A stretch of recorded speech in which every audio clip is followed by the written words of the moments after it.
No comment, sir. Number 1, okay. So, yun po yung masasabi nyo, sir, sa PhilHealth Orientation and Benefit Seminar. No comment. Bakit po no comment, sir? Kasi okay lahat eh. Wala namang palpak eh. Wala namang nasabing hindi maganda, kundi para sa senior citizen lahat. Opo, tsaka for the future yan, di ba, sir? Diba, para sa, ito ka na tinawag na insurance. Opo. Sa mga senior. Tsaka naangkop din po ba ito, sir, para sa susunod na henerasyon? Wala lang, hindi ko masyadong Para din po ito sa susunod na henerasyon. Oo, syempre. Ito sa mga kaapu-apuhan na natin. Opo. Kasi kaya nga ito, lifetime na nga ito. Programa ni Madam Mara Tamundong. Ay, mensahe po para po kay Ma'am Mara Tamundong. Maraming salamat to, Ma'am Mara Tamundong. Na sana tagumpay ang ating ginagawang tulong sa basa. Ayan, maraming salamat po, sir. Mabuhay po kayo. Salamat, sir. Thank you po.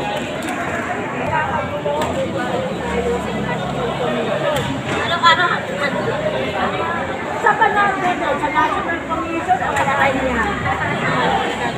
So, ito po yung kadaupang palad. Pagka yan, ang susunod yung National Commission dahil yan naman ay para sa mga senior. Hindi ka na, hindi ka sa akalat ka sa paglalapit, sino ba tutulong sa akin. Kasi normally, naman ang mga senior. Ito, sarili niya na po para sa inyo. Ang nagtataka lang po ako, dahil 2 years yung papel ng mga senior citizens sa city, bakit hindi ko na nagalaw yan? Para ma-release ko na po.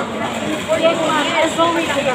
You know, when my sister-in-law passed away, she was 70 si ate. Ano po ba? Yung mga benefits niya, wala siyang pension, wala siyang namatay siya. At hindi naman sa batat sinasabi nila, hindi kaya kayo kasi. Ganon lang ba yun? Pero the right of that member itself is supposed to be diba? Dapat ibibigay. Seriously, malayo niya na yung pananghirap ko. Sinanda ka, may karapatan ka. Kaya nga dito sa online registration, kung natin ka o hindi, may karapatan ka. Okay lang po. Saan po kayo sa atin sa Malakay? Hindi po, ako po ang nabigyan ng authority para magampanan yung online registration sa Maynila. Kamuha ng Maynila, hindi lamang sa Philippines. Ganyan po.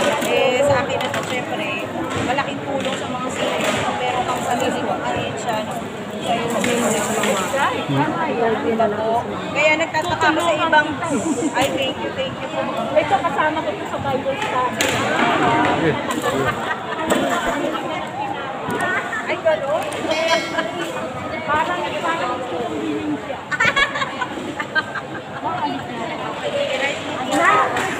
Thank you. Ma'am, munting mensahe po para po kay Miss Mara Tamundong. Mensahe po. Talagang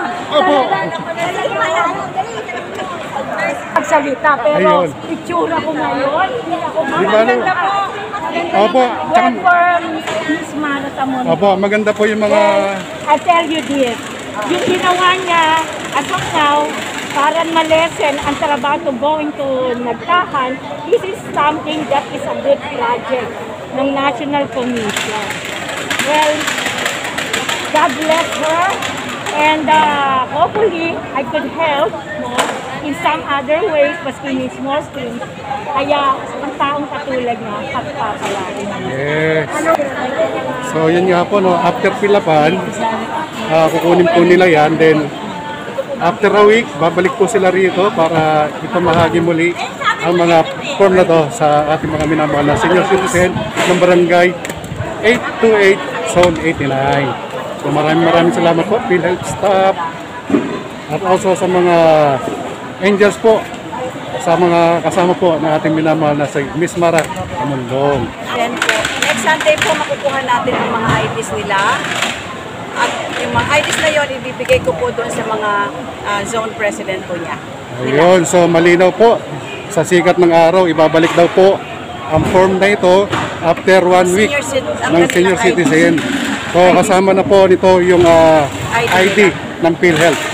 So once again, thank you. Ma'am, maraming salamat po. Salamat po. Ganun din po sa PhilHealth. Buhay po kayong lahat.